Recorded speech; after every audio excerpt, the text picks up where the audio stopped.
नमस्कार।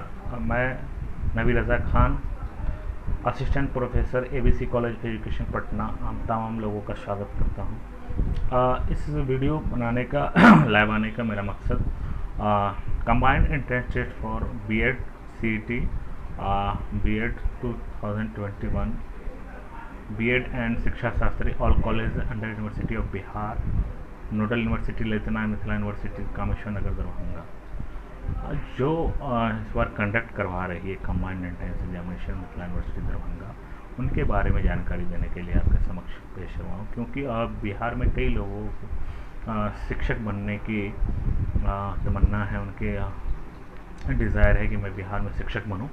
तो बिहार में शिक्षक बनने के कई सारे प्रोसेस में एक महत्वपूर्ण प्रक्रिया ये भी है कि आप बीएड करें, बैचलर ऑफ एजुकेशन करें, शिक्षा में स्नातक करें। और पहले ऑटोनॉमस स्थिति थी कि स्वायत्त रूप से कॉलेज महाविद्यालय एग्ज़ाम ले लेता था, लेकिन वर्तमान में महाविद्यालय एग्ज़ाम नहीं लेके कंबाइंड एंट्रेंस टेस्ट हो रहा है, जो संपूर्ण बिहार के स्तर पे जो टेस्ट हो रहा है उसको combined entrance test for BEd कहा जा रहा है, जिसको सीईटी कहा जा रहा है। इस बार मिथिला यूनिवर्सिटी दरभंगा करवा रही है सीईटी 21, जिसमें उन्होंने कई सारे डेट्स जारी किए हैं और किस तरह से आपको इसमें पार्टिसिपेशन करके फॉर्म फिल करना है और एग्ज़ाम में पार्टिसिपेट करना है, ये सारी चीज़ें मैं आपको इस माध्यम से बताने जा रहा हूँ। सबसे पहले list of BEd college under university of Bihar. हमें वो यूनिवर्सिटीज़ के बारे में जानना होगा कि कौन कौन से विश्वविद्यालय इस नोडल एजेंसीज के पार्ट हैं और किस तरह से वो सहयोग कर रही है मिथिला यूनिवर्सिटी को सीईटी के लिए। तो आपको जानना बहुत महत्वपूर्ण है कि कौन कौन से विश्व है, जिसमें पटना में बहुत सारी यूनिवर्सिटीज़ है। संपूर्ण बिहार में विश्वविद्यालय कई विश्वविद्यालय है, उसमें जो है पाटलिपुत्रा विश्वविद्यालय पटना है, पटना यूनिवर्सिटी पटना है, मौलाना मजरूल हक पर्सियन यूनिवर्सिटी पटना है, उसके बाद जो है आर्यभट्ट नॉलेज यूनिवर्सिटी पटना है, आरा विश्वविद्यालय आरा यूनिवर्सिटीज़ है, लेदना मिथिला यूनिवर्सिटीज़ है, कामेश्वर सिंह संस्कृत यूनिवर्सिटीज़ है, उसके अलावा बीएन मंडल यूनिवर्सिटीज़ वहाँ है, बीएन मंडल यूनिवर्सिटीज़ मधेपुरा में है, उसके बाद तिलका मांझी यूनिवर्सिटी भागलपुर है, मुंगेर यूनिवर्सिटी मुंगेर है, पूर्णिया यूनिवर्सिटीज़ है। ये सब यूनिवर्सिटी के जो भी ऑटोनॉमस कॉलेज की जो है आप जानिएगा तो मालूम चलेगा कि जो कॉलेजेस हैं वो सभी कॉलेज जो है सारे कॉलेज इस इसमें है। मैं एक बार फिर लिस्ट अगर बीएड कॉलेज में जो अफिलेटेड यूनिवर्सिटीज़ से है कॉलेज सब, उनका नाम दोहरा दूँ तो Aryabhatta knowledge university Patna, Bhupendra Narayan Mandal university Madhepura, Baba Saheb Bhimrao Ambedkar Bihar university Muzaffarpur, Jayaprakash university Chhapra, Kameshwar Singh Darbhanga Sanskrit university Darbhanga, लेतना Mithila university Darbhanga, Magadh university Bodhgaya, Maulana Mazharul Haque Arabic and Persian university Patna, Munger university Munger, Patna university Patna, Pataliputra university Patna, Purnea university Purnea, Tilka Manjhi Bhagalpur university Bhagalpur, Veer Kunwar Narayan Singh university Arrah, और ये प्रमुख विश्वविद्यालय हैं। इसके जो नोटिफिकेशन शेड्यूल है उसको हम लोग जानें कि नोटिफिकेशन शेड्यूल में इन्होंने कैसा स्टेट किया मिथिला यूनिवर्सिटी ने, इसको हमें जानना बेहद ज़रूरी है। तो जो नोटिफिकेशन एंट्रेंस टेस्ट का है वो तो 10 अप्रैल 2021 को आया, 10 अप्रैल 2021 को आया। Notification for online application form जो है वो 10/4/2021 को आया, यानी 10 अप्रैल 2021 को। Submission of online application without fine की अगर मैं बात करूँ तो विदाउट फाइन जो है 11/4/2021 से, यानी 11 अप्रैल 2021 से तो 7 मई 2021 तक ये प्रक्रिया चलने वाली है। तो अगर आप लोग कोई लोग वेट करना चाह रहे हैं तो इमीडिएटली आप लोग इसे कर सकते हैं, डाल सकते हैं फॉर्म। फिर है submission of online application form with fine. अगर कोई लोग विदाउट फाइन वाले यानी बिना ससमय अगर भर ले रहे हैं, बिना लेट किए हुए, बिना देरी किए हुए, तो उन्हें फ़ाइन नहीं लगेगा। लेकिन अगर कोई लोग लेट कर दे रहे हैं तो उनके फ़ाइन लेने की सबमिशन ऑफ ऑनलाइन एप्लीकेशन अगर विद फाइन की करूँ तो 8/5/2021 से लेके 10/5/2021 यानी 8 मई से लेके 10 मई तक ये प्रक्रिया चलने वाली है। अब आते हैं editing in online form and last date of fee payment. अगर मैं इसकी बात करूं तो ये 11/5 से लेकर 12/5, अगर एडिटिंग करने का 2 ही दिन मौका मिला है, एडिटिंग करके आप 2 ही दिन कर सकते हैं। वो डेट है 11 मई और 12 मई। अब आता है date of issue of admit card. जब फॉर्म भरेंगे तो उसका एग्जामिनेशन भी होगा, तो उसका एडमिट कार्ड पहले आएगा। एडमिट कार्ड 25 मई को डेट निर्धारित किया गया नोडल एजेंसी मिथिला यूनिवर्सिटी के द्वारा। तो 25 मई 2021 रखा गया। डेट ऑफ एंट्रेंस टेस्ट जो है CET BEd का वो रखा गया है आपको 30 मई 2021।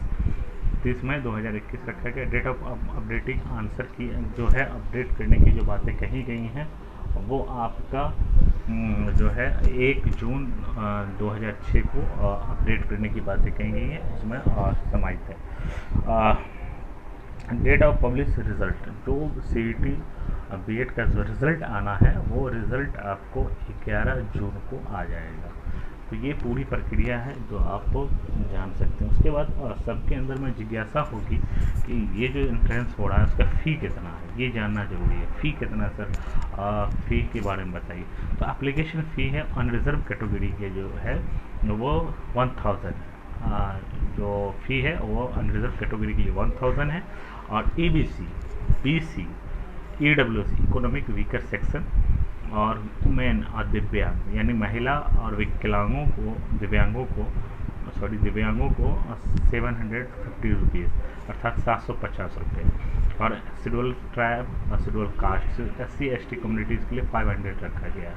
मोड का जो पेमेंट मोड है, मोड ऑफ पेमेंट लिखा हुआ है वो डेबिट कार्ड के माध्यम से कर सकते हैं, क्रेडिट कार्ड के माध्यम से कर सकते हैं, इंटरनेट बैंकिंग के माध्यम से कर सकते हैं, ये कर सकते हैं। मैं फिर बार एक बार एप्लीकेशन फ़ी जो है वो आपको बता दूं। अनरिजर्व कैटेगरी के लिए 1000 है। EBC, BC, EWS वुमेन दिव्यांग के लिए 750 रुपीज़ है यानी 750 रुपये मात्र है। और शेड्यूल कास्ट, शेड्यूल ट्राइब, अनुसूचित जाति, अनुसूचित जनजाति के लिए 500 रुपये रखे गए। Mode of payment debit card है, क्रेडिट कार्ड, इंटरनेट बैंकिंग के माध्यम से आप इसको भुगतान कर सकते हैं। ये फॉर्म का ये। और अब सबसे महत्वपूर्ण चीज़ें हैं कि कौन से डॉक्यूमेंट लगेंगे। आपका सवाल ये आएगा कि सर या हमें ये बताइए कि कौन से डॉक्यूमेंट लगेंगे जिसके आधार पे हम फिल कर सके फॉर्म, कौन सा डॉक्यूमेंट होगा। तो डॉक्यूमेंट आपको इस प्रकार होंगे। जो है फोटोग्राफी मैंडेटरी है, आपको एक रिसेंट पासपोर्ट साइज फ़ोटो हो जो स्कैन कॉपी हो, वो फोटोग्राफ मस्ट है। सिग्नेचर आपका जो का सिग्नेचर कंटिन्यू करते हैं वो सिग्नेचर मस्ट है। उसके बाद डोमिसाइल सर्टिफिकेट की आवश्यकता है, जो आवासीय प्रमाण पत्र, निवास प्रमाण पत्र जिसको बोलते हैं, जो आप बिहार राज्य के रहने वाले हैं या किसी भी राज्य के रहने वाले हैं तो आपको बिहार में अगर वेट करना है तो निवास प्रमाण पत्र देना होगा। उसके बाद कास्ट सर्टिफिकेट, जाति प्रमाण पत्र आपको मैंडेटरी क्या है। उसके बाद दिव्यांग सर्टिफिकेट है, जो दिव्यांग सर्टिफिकेट है, जो लोग दिव्यांग हैं वो दिव्यांग सर्टिफिकेट के माध्यम से अपडेट कर सकते हैं उसको। उसके बाद एक SMQ सर्टिफिकेट है, इफ एप्लीकेबल है, अगर वो भी प्रमाण पत्र है तो आप उसको अपडेट कर सकते हैं। उसके बाद है मार्कशीट, 10th मार्कशीट जो मैंडेटरी माना गया है। 10th का मार्कशीट यानी जो 10वीं कक्षा पास किए उसकी मार्कशीट अंक पत्र है वो आपको देना पड़ेगा scan copy. Marksheet of 12th mandatory है। इंटरमीडिएट का जो मार्कशीट है अंक पत्र है वो आपको देना पड़ेगा, वो भी मैंडेटरी है। मार्कशीट ऑफ ग्रेजुएशन मैंडेटरी है, जो स्नातक ग्रेजुएशन में आप ग्रेजुएशन या BA, BSc, BCom, BBA, BTech जो भी किए हैं आप, उसका ग्रेजुएशन का मार्कशीट भी कंपलसरी स्कैन कॉपी आपको लगेगा फॉर्म फिल करने में। Marksheet graduation mandatory. और मार्कशीट ऑफ पोस्ट ग्रेजुएशन भी, अगर किसी ने PG कर रखा है तो पोस्ट ग्रेजुएशन के भी मार्कशीट आपको लगेंगे। ये प्रक्रिया आपने जाना कि किस तरह से चीज़ें लगेंगी तो आप कर सकते हैं। सबसे महत्वपूर्ण है कि आप इसको अप्लाई कहाँ करेंगे, तो वेबसाइट नोट कर लेंगे आप तमाम लोग कौन से www.bihar CET-BED-alumni.in के ऊपर आप क्लिक करेंगे तो आपका खुल जाएगा, या सीधे गूगल में सर्च कीजिए CET BED alumni तो आपका ये क्लियर हो जाएगा कि खुल जाएगा सारा पेज। वहीं पर candidate selection apply of entrance test होगा, उस पर आप क्लिक कीजिएगा और उसके बाद बढ़ जाएगा। हेल्पलाइन नंबर है, आप लोग एक बार नोट करना चाहे या उसको रिमाइंडर करना चाहे तो नोट कीजिएगा, 9431040712। ये हेल्पलाइन नंबर 9431047012। फिर दूसरा नंबर है, एक और नंबर है 9431040713। यही कंबाइंड नंबर है, एक 9431040712 है और उसके बाद एक है 9431040713। ये दो नंबर है हेल्पलाइन। आप इस पर कॉल करके अधिक जानकारी मिथिला यूनिवर्सिटी के सीटी डिपार्टमेंट से, कंबाइंड इंटरेस्ट डिपार्टमेंट से आप ले सकते हैं। और मेल भी है, support@ctbedalumni.in, ctbedalumni.in पे क्लिक कीजिएगा, मेल कीजिएगा, आपके मेल का जवाब ज़रूर मिलेगा। उम्मीद करता हूँ कि आप इस मेरे ऑनलाइन होने का सार्थक रूप से आप लोग लाभान्वित हुए होंगे कि इस बार अगर आप बीएड करना चाह रहे हैं तो ये प्रक्रिया। अब तो ये तो सीटी कंबाइंड एंट्रेंस टेस्ट के बारे में मैंने बताया। अब सवाल है कि इसके बाद की प्रक्रिया क्या। इसके बाद की प्रक्रिया ये होती है कि जब आप टेस्ट क्वालिफाई कर लेते हैं तो आपको यूज़र आईडी पासवर्ड, जिसको आप फॉर्म भरिएगा उसी वक्त आपको यूज़र आईडी पासवर्ड क्रिएट होता है। उस पासवर्ड पर आधार पर आप रिजल्ट देख सकते हैं।